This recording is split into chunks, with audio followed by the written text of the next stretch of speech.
going on, guys? We are looking at a Trane S9 furnace.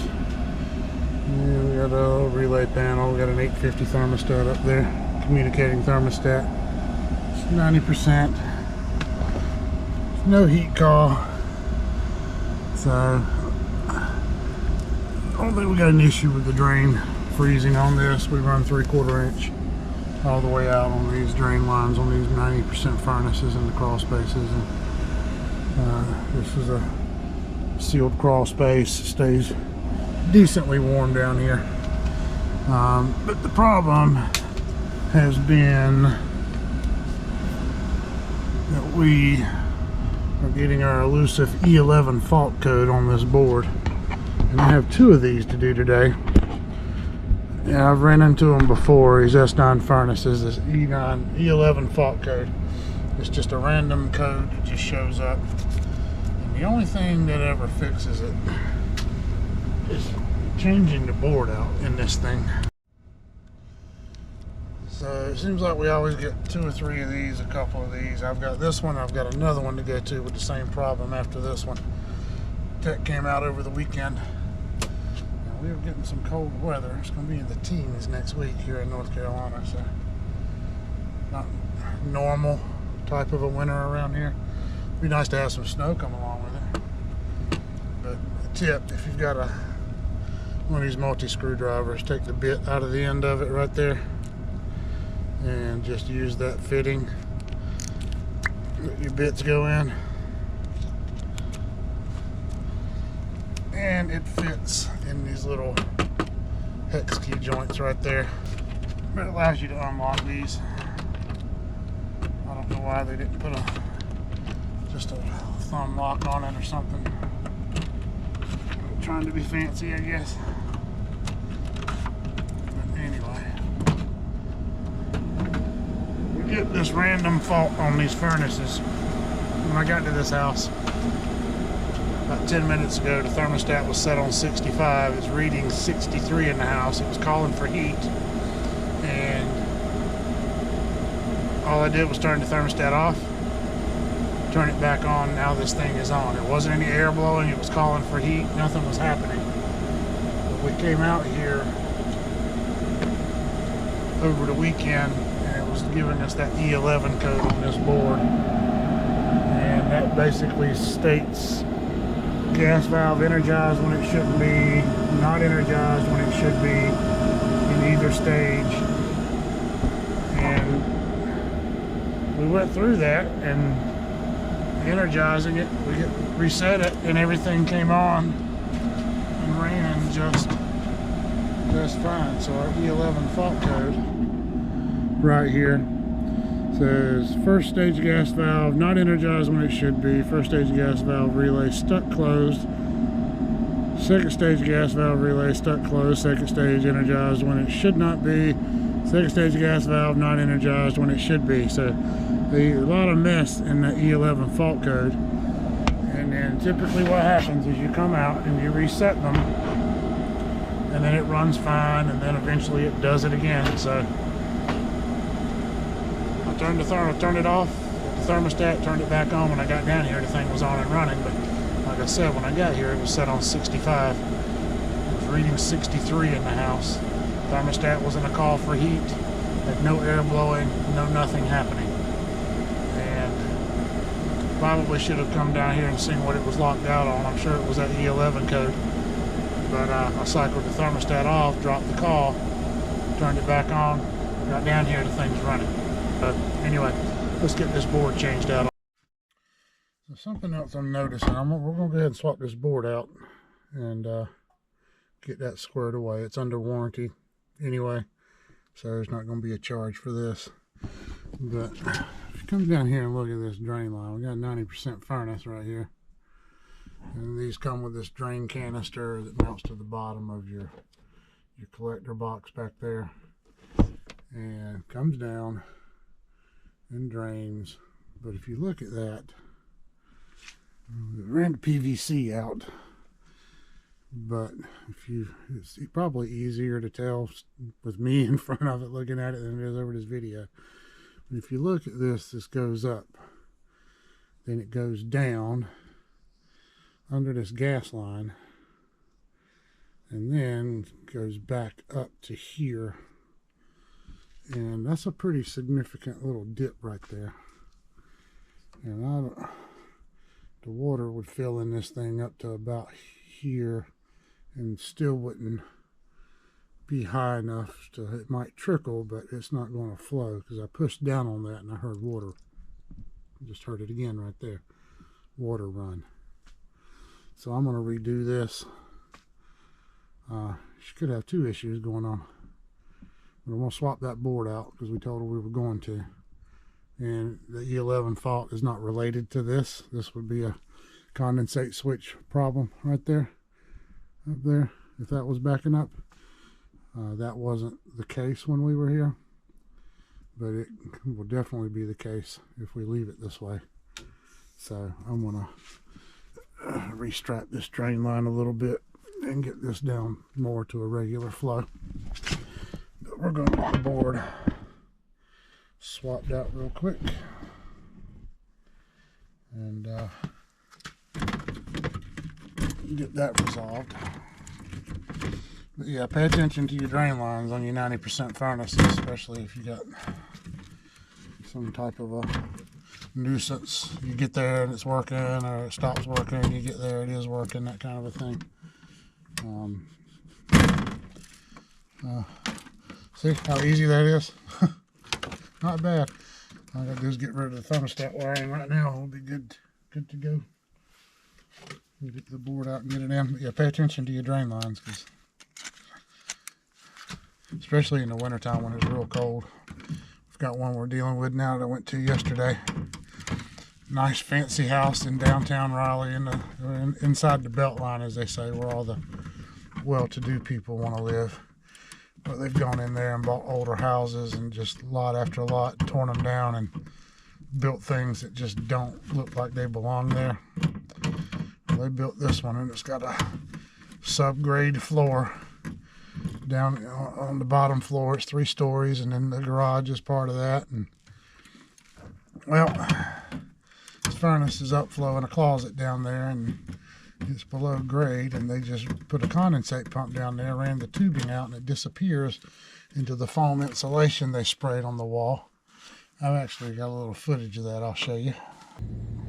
So got a nice looking little boat there, but you can see we're down subgrade in this lower floor. Got a condensate pump on a 90% furnace, and the hose runs up the side of the furnace, back behind it, and then right up there over this ductwork, and then you can see it kind of snow cone where they sprayed it down with insulation, and then it disappears back into the outside wall, and I'm sure it's freezing right there where that cold air comes back in and connects to that condensate.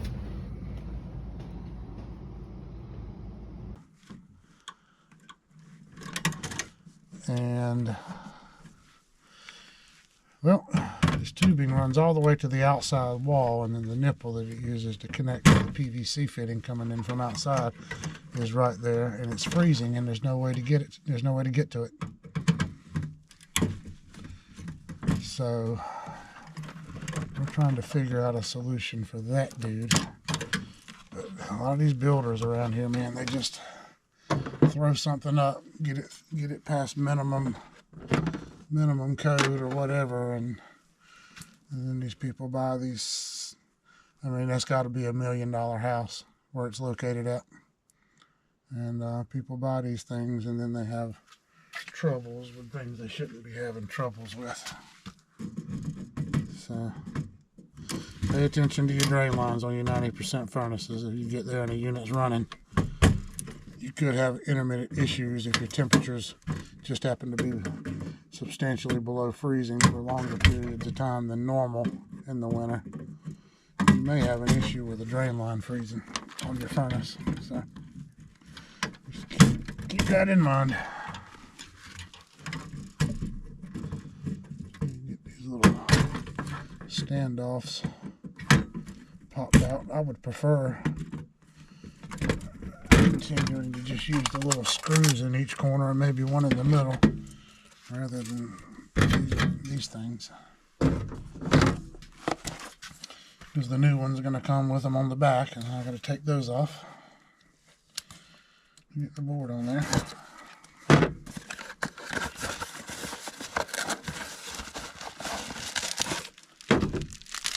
Alright. So, yeah, so I'm going to get all these things off of this one. Alright. So got all these little things off. And we will get this board snapped back in place.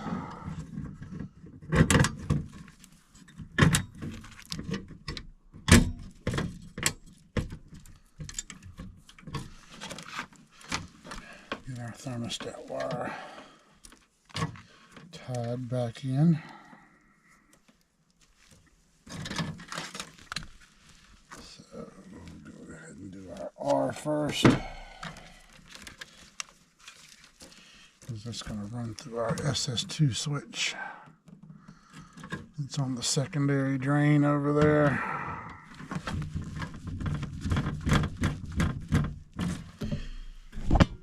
Right there. We're breaking R with our switch right there. Then we got our brown here, which we're using for BK. Those of you that aren't familiar with BK on this, it's kind of a blower control kind of dehumidification thing. If you set it up in the thermostat, if the thermostat is sending 24 volts on BK, the blower will ramp all the way up at some point to full speed. If you've got your thermostat on these units set up for dehumidification and you want to go in there and maybe set your humidity at like 40% or something like that at your thermostat. In the summer, if your humidity starts getting real high in the house and gets out of range, it will de-energize the BK terminal and run the blower back down to 80% airflow to let it do a little more dehumidification. Now, if your indoor temperature starts getting out of range, it'll terminate that process and go back to full airflow. But it'll kind of run the blower down a little bit to do a little bit more dehumidification on the system, or for the house, however you want to say that. Voila.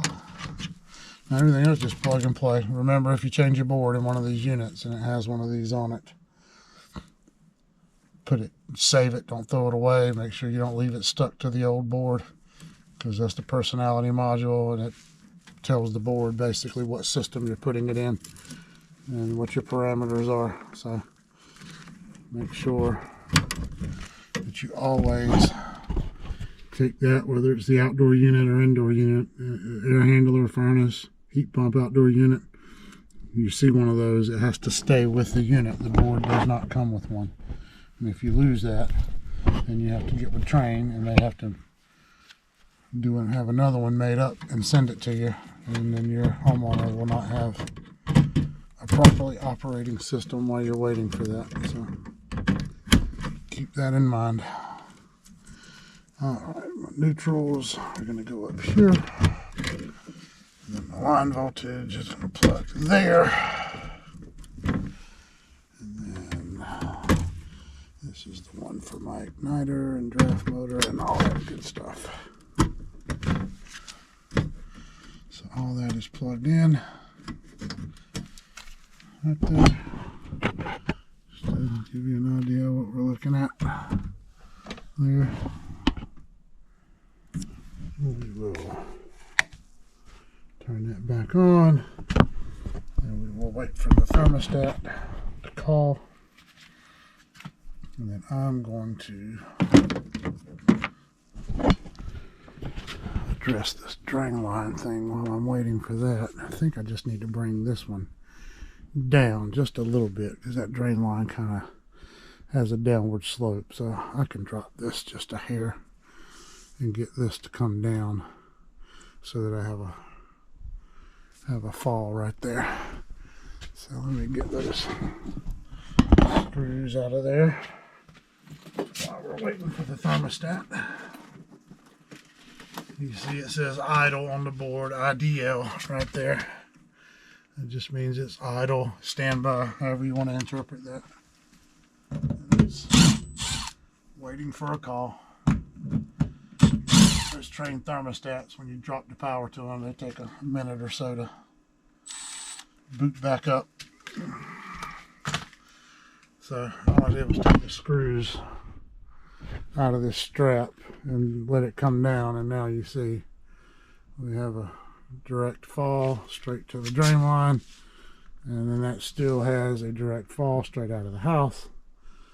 So I'm going to bring this strap back up just to secure it, but I'm going to leave it hanging right there.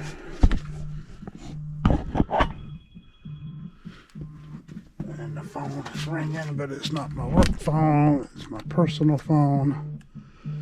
And it says fraud risk. So I'll be answering that. As soon as I get my hands free, I'll be blocking them. So, and it's just, I get more phone calls from that kind of crap than I ever do from anybody that I know. There. So we got the drain line situation resolved. Good slope on that. It's going to fall right down to there. Drain right on out of the house. So we're all set with that. Alright. This thing is firing off. Let me turn the gas back on. That turned off, let that cool down. I already had that bite me one time this week. Turned it off, let the furnace run, let everything cool down. We're doing some stuff. And then it sat there, I forgot to turn that back on. So, practice what you preach. Make sure you physically watch the furnace fire back off and come over. I walked right out of the house and left that thing turned off. So, yeah. On first stage heating. At some point it will go into second stage, but I'm gonna watch it run for a while. I'm pretty sure we're squared away. I'm glad I caught that, or we'd be back dealing with that next week, because it's going to be 15-16 degrees at night. The high is going to be in the mid-20s for about 3 days in a row, and that would have been a problem. If it backed up, it might have frozen. In that kind of temperature, I don't know how well this crawl space down here will stay warm, but anyway, at least it's sloping and it's not going to back up and cause issues with that condensate switch. Anyway guys, let's go wind this one up, and then I'm going to shoot another video at the next E11 I go to, and we'll see if that one's actually, instead of cycling the thermostat, we'll go down to the furnace first and see if it's on that fault when I get there, and then take care of that one as well.